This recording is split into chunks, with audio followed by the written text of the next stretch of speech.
All right, we'll go ahead and get started. I set this up a little bit different this time, so hopefully people can see me on the screen. I'll see if I can't change that. If not, if you can't, just I guess say something in the chat. But if you can, I'll just go ahead and keep going. But appreciate everybody that jumped on. This is probably that's definitely the most that I've had on one of these calls. Obviously, I record these and try to share them the best I can, and keep these topics to at least a relevant point, right? And usually from questions I get throughout the week or the month, what might be hot within the business. And this one, it seems that as we gear our safety culture and focus towards um, more quality over quantity, there needs to be some better distinctions between, okay, what's truly defined as a near miss, what's an unsafe condition, what's an unsafe act, right? And the court, the right now the reporting structure within process map doesn't give us a whole lot of flexibility to um, assign these to different area, right? So, um, there's no definition, there's no selection for an unsafe condition or unsafe act. It's only a near miss, injury, property damage, or an accident, right? Which is hopefully the least likely one to occur. So let me see here. We got going.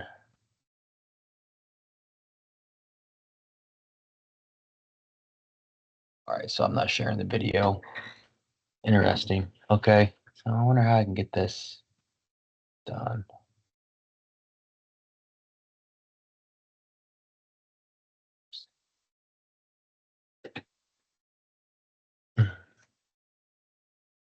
Okay, there we go. Now we're sharing. So sorry about that. Hopefully that works. So maybe I won't set this up this way next time. Again, teams can be a little bit wonky. So again, I appreciate everybody jumping on this. It's great. So I wanted to start out with this article I found, and this is a some website from Denmark. Whenever I search this, I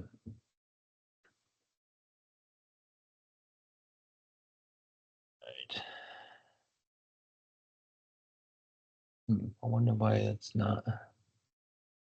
Sorry.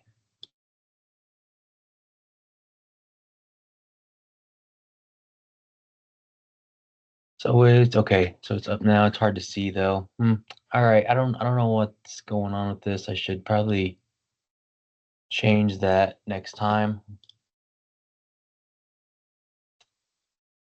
All right. Always technical difficulty when it comes to this. I should have just kept it the way I usually kept it. So um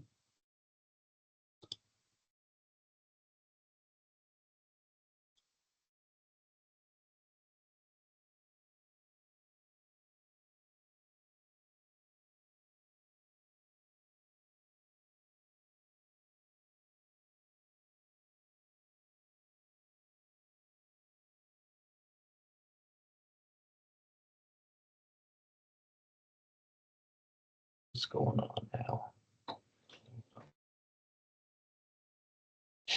Now my camera turned off. Gosh dang it. All right. Yeah. All right. I'm not sure. So we'll go ahead and just run with it. There's important topics I'm gonna discuss. Hopefully you guys can kind of see this. What I'll do is I'll blow this. I'm sharing my screen, so I'll blow this up the best I can for everybody, and then I'll look at the recording and then I'll make adjustments for the next one. So I don't want to take in as much time as possible. But I really like this website. One, because it has the cartoons on it. I think everybody, at least myself, is more of a visual. I'm a visual learner. Plus, everybody learns, I think, obviously by doing. And I think that's one thing important with when you do near misses is the more you do them, the easier it is to actually enter them in, write them out, understand what the near miss is. There's no right or wrong way to do it, but we're at the point where we need to kind of further critique um, our process and our thought process and what is actually an unsafe condition to enact to a near miss, right? So obviously near misses are near hits. I think that you get a lot of terms involved with that. Near collisions, right? So um, it's definitely an unplanned event that had the potential to result in an injury, illness, or property damage or environmental release, but didn't result because of maybe a slight change in circumstances, right? So, kind of an explanation that I wrote down here um, is, it's an unfortunate break of chain of events that prevent an injury or fatality or damage. It could be contributed to a human error, it could be contributed to a process error, a design error, an engineered error in the process. A lot of times it could be an unsafe act that results into the near miss, right? If you go up further up the process, you look here, if you identify the unsafe condition and fix that, or you don't have the unsafe act, you mitigate your near misses. And right, we want to try to work more proactively than reactively, because technically near misses are more of a lagging and a reactive indicator than a proactive indicator, right? More of our proactive indicators are our observations of observing people doing tasks, whether it's doing them safely or it's doing them unsafely, right? And then you're actually providing that feedback to make that change. So again, that can be another discussion point, but here for this is just the differentiating between the two, right? And this article does a good job, right? I don't want to totally read verbatim off here of what it is, but the unsafe conditions are is a highly likelihood that we avoid the unsafe act, right? If you're able to spot the unsafe condition, right? And the cartoon does a really good job of definitely, illustrating that. It's a hazard, physical hazard. Maybe it's an environmental state, right, that poses a risk to an individual, right? It's unsafe condition. And when I say like environmental hazard, right, maybe it's cold or it's heat, right, related, right? Those are all conditions we may work in, may not work in that could contribute to a near miss, right? Where somebody could get dehydrated. He didn't quite have, a heat related illness, but he was on the verge, right? That could be that case, right? The unsafe act with that would be the employee didn't take frequent breaks, he didn't hydrate enough. Um, all those things that kind of play a role. So, good. Sorry, I was just checking the chat. It says it's much better, which that's great. So, again, I appreciate that. Appreciate the feedback, right? If you have also during this, if you have any other topics you want to have me discuss later on from a safety perspective, definitely let me do this is this opportunity to do that, right? And further down, right, you got your Unsafe Act. You might be able to spot that through safety awareness observations, discussing with each other. I'm sure we've all seen unsafe acts in the past, whether it's in work or it's in your day-to-day lives, right? And identifying and preventing and bringing up unsafe acts can be awkward, right? You have the awkward conversation, that crucial conversation. If you see somebody doing something unsafe, take that time to stop and say something, right? There's a different way that you should approach that, right? Try to make it positive. Don't be negative, right? Say, hey, I understand you're trying to get this done. I appreciate that, but there is maybe a safer way to do it, and you make that suggestion, or hey, let's get down here, let's get other people involved, maybe like myself or manager, and figure out a safer way to do that, right? I know we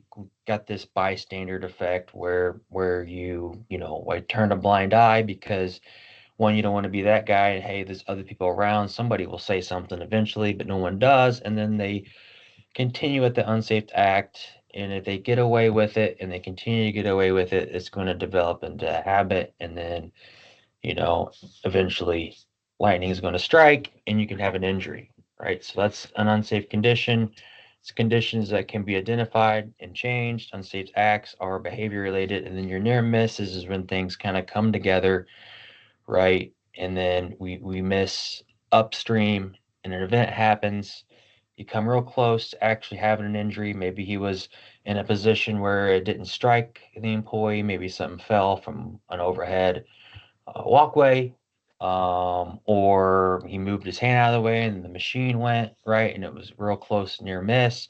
Somebody goes around a corner too fast on a forklift, doesn't honk their horn, and almost strikes an employee, right? Those are all examples of near misses, which we have all probably been involved with, especially maybe in your own personal lives, right? So it's things that we try to prevent, right? Unsafe conditions with audits, inspections, unsafe acts with just procedures, behaviors, um, standard work, things like that, to try to help, develop better, safe working habits. All right, then you have your accident, right? And obviously your accident is an unplanned event that result in injury or damage, property damage, loss of life, environmental release, right? You got to think all those things that are unwanted events that could occur, that actually do occur, right? Because you can have a near miss that's related to a non um, injury potential, right? You could have a property damage near miss, right? Where maybe you almost strike the building, or they almost hit, moving a forklift, moving a fryer, and they almost hit the pole, or the building, right, or a gas line, whatever it might be. Some of these do occur more often in the field locations than anything. Um, all right, so we got no volume. Should have some volume.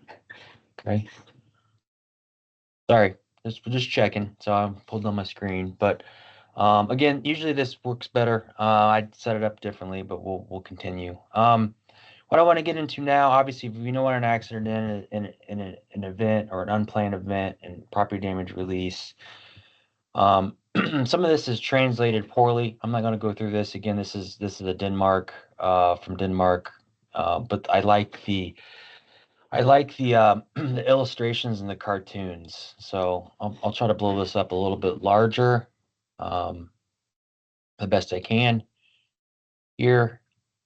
This is a good one. I know I shared one during this initial phase of, we have a here with a weak rope, right? Right. You identify an unsafe condition.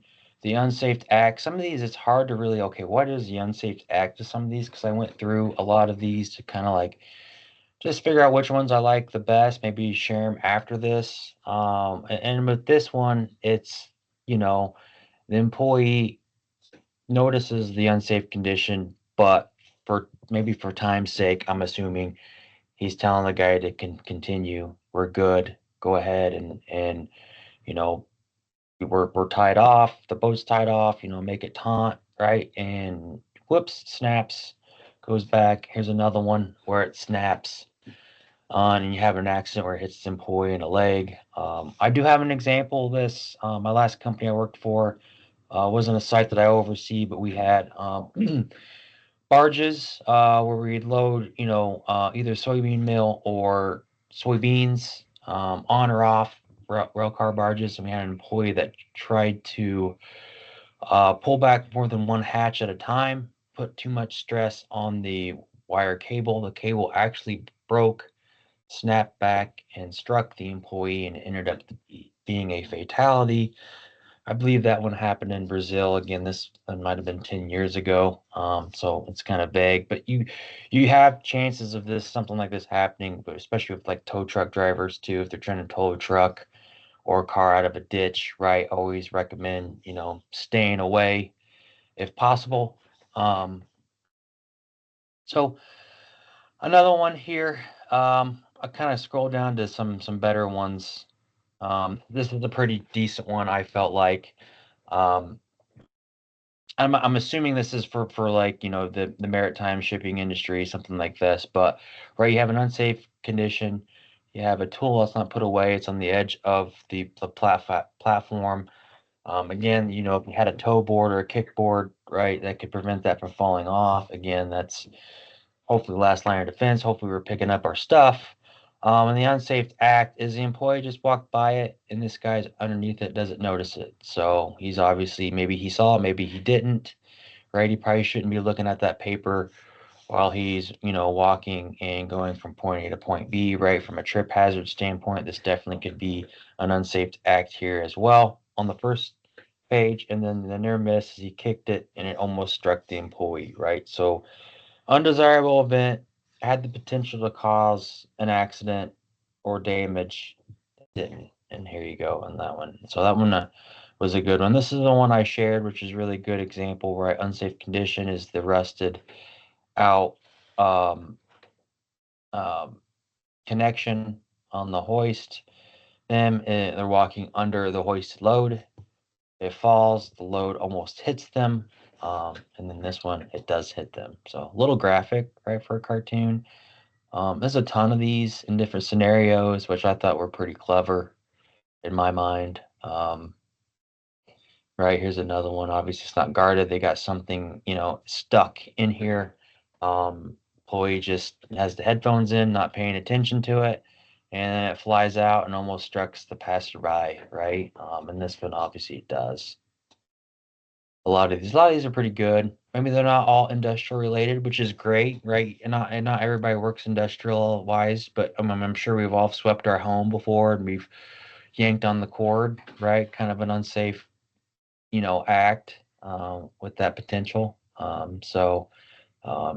Pinching it right here, maybe it's frayed, something like that. Obviously, there is a fray, and she pulls it out that way. This way, she gets a little closer, and you get shocked. Some pretty good examples there when it comes to what's the difference? Unsafe condition, unsafe act, near miss, right? So I don't want to, deter anybody from not reporting in the process map or idea gen, but hopefully in a couple months we'll be able to kind of distinguish and have capability of distinguishing between the three different ones, which will help me out in analyzing the data. All right, is it a true near miss? Or are we just identifying an unsafe condition? A lot of times we identify a lot of unsafe conditions. And with those unsafe conditions, has it been corrected? Right? A lot of times I don't know either because you identified it, but there's no corrective action or preventative action that's included in that near miss or even described in the description, right? So that's no fault to anybody. It's probably more fault on HSC on giving clear definition and maybe more of a better work instruction on that. So that's kind of part of my goal for this year before any more drastic changes maybe come with everything that's been happening. But kind of wrap this up a little bit. Obviously, our focus for 2025 is quality over quantity, especially when it comes to near misses. I don't want to see in my suggestions, managers and GMs and stuff can decide what they want to do, but I don't want to put a quantity on how many near misses we should be reporting each week, each month, or each employee. I want it more organic, right? I want all the things that we're doing proactively to be organic, right? Maybe one week we do an observation. Maybe the next week or the next month you do actually experience a near miss, or you do see an unsafe condition and it does need to be addressed, right? It's more than just, hey, that pallet shouldn't be leaning up against that wall, right? Maybe it's actually, hey, there's cords running across the walkway or the stairway, something like that, right? So just, more quality is what we're trying to do. It's going to take some time, right? The safety culture at the start of this journey was report, report, over report. Now it's like, okay, we're doing a good job reporting. Now we need to kind of hone in and look at quality and making sure we're closing the loop and correcting things that we do report. Um, I mean, I think understanding the differentiating safety terms between near miss, unsafe condition, unsafe act, and accident. I think we all know what an accident incident is compared to near miss and anything else. But then just kind of piecing that apart from a near miss, unsafe condition, right? And even an unsafe act. Hopefully, we're identifying some of these unsafe acts that we're observing could easily be turned into observations, right? You observe somebody doing something, hopefully we address it. That's the point. Everybody has to be a safety leader for this to work, and then we record it as an observation, right? That's my suggestion, and that's something that I'll try to clarify a little bit more in the coming ways. Invisible and hard to see conditions, right? That I'm trying to work on. Maybe it's poorly written procedures.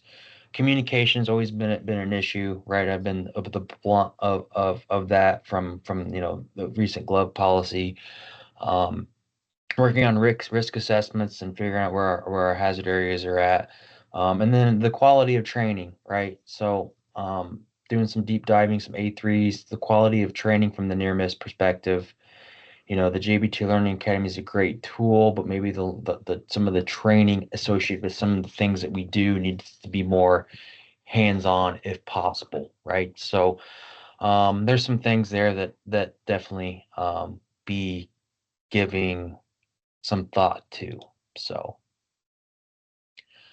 with that, I'll wrap it up again and say this is kind of the biggest topic that I wanted to cover right now is the differentiation between the two. And again, I'll leave it open. I know there's a Q&A section here. I know people wrote in there, but if you have anything that you want to ask, I guess now is your time. I think you can raise your hand, and I might be able to unmute you if it works. If not, appreciate everybody jumping on, watching this. I'll have the recording. I'll review the recording, make sure it's audible, and see how it visually looks, and then I'll make changes as I go forward. I don't want to take any more steps back. I thought I was making some progress with how this thing was functioning, but setting up a little bit different made it a little odd. So I don't know what the next topic will be. I got a couple things up in my planner that I've wrote out. Um, and maybe I don't want to bore you to death with safety nerd stuff with regulations, but if there's consistent questions on what we need to do, maybe it's, hey, how do you respond to an OSHA investigation, right? What's this? What do we do if OSHA comes knocking, right? That may be a good one. There's a couple other ones I want to talk about, but I want to keep it somewhat relevant and a little bit entertaining. With that, I don't want to ramble anymore. If we don't have any questions, that's fine. If you do, you can put it in the chat later or the Q&A later, or you can send me an email. So I appreciate everybody's time, and I will talk to you again. Thanks.